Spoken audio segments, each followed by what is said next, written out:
Selamat datang kembali di channel saya. Kali ini, saya akan menjelaskan tentang sejarah atletik di Indonesia. Seperti yang kita ketahui, atletik merupakan kelompok atau cabang olahraga yang memperlombakan nomor-nomor jalan, lari, lompat, dan lempar.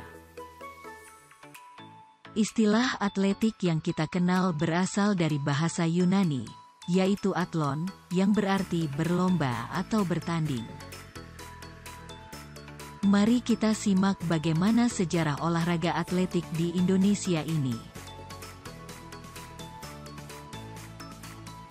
Di Indonesia, atletik dikenal lewat bangsa Belanda yang selama 3,5 abad telah menjajah negeri ini. Namun demikian, atletik tidak begitu dikenal secara luas. Yang mendapat kesempatan melakukan latihan-latihan atletik hanyalah sekolah-sekolah dan kemiliteran saja. Itu pun sekadar untuk melengkapi kebutuhan pendidikan jasmani saja. Organisasi atletik pertama kali didirikan di Indonesia pada zaman Belanda adalah Nederlands Indische Athletic Unie yang disingkat NIAU. NIAU yang dalam bahasa Indonesia berarti Perserikatan Atletik Hindia Belanda yang didirikan pada tahun 1917. Propaganda untuk menyebarkan atletik memang ada, tetapi usaha untuk mendirikan perkumpulan-perkumpulan atletik atau cabang dari NIAU hanya dapat terlaksana di beberapa kota besar yang mempunyai sekolah-sekolah lanjutan dan yang ada tangsi-tangsi militernya saja. Antara lain Jakarta, Bandung, Surabaya, Yogyakarta, Semarang, Solo, dan Medan. Pada zaman itu tiap tahun diadakan perlombaan atau kejuaraan atletik di Jakarta yang penyelenggaraannya bertepatan dengan penyelenggaraan Pasar Gambir atau semacam Jakarta Fair yang sekarang. Pasar Gambir ini biasanya diselenggarakan pada akhir bulan Agustus atau awal September. Atlet yang menonjol prestasinya pada zaman penjajahan Belanda itu antara lain, Muhammad Nurbambang, pelari 100 meter yang konon pernah mencapai 10,8 detik. Serta Harun Al-Rashid, pelompat tinggi yang pernah melewati mistar mencapai 1,80 meter dan lompat jauhnya mendekati 7,00 meter. Pada zaman pendudukan Jepang selama 3,5 tahun mulai awal tahun 1942 sampai Agustus tahun 1945, keolahragaan pada umumnya mengalami perkembangan. Semua pelajar mahasiswa melalui siaran radio yang dikenal dengan 22 nama Radio Taiso menyelenggarakan latihan-latihan dari berbagai cabang olahraga, termasuk senam dan atletik. Atletik mendapat perhatian yang cukup baik.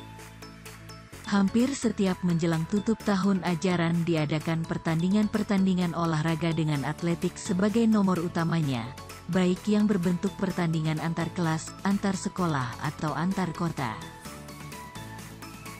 Pada tahun 1943, di Solo diselenggarakan perlombaan atletik segitiga antar pelajar sekolah menengah Bandung, Yogyakarta, dan Solo.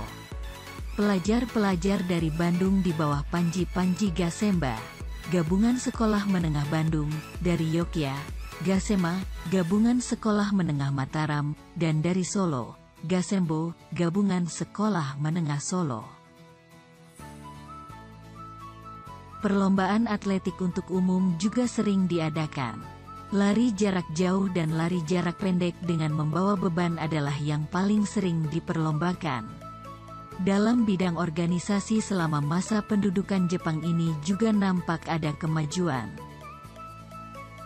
Perhimpunan-perhimpunan atletik juga bermunculan di beberapa kota besar, antara lain IKADA, Ikatan Atletik Jakarta, GABA, Gabungan Atletik Bandung, IKASO, Ikatan Atletik Solo, IPAS, Ikatan Perhimpunan Atletik Surabaya, dan lain-lain.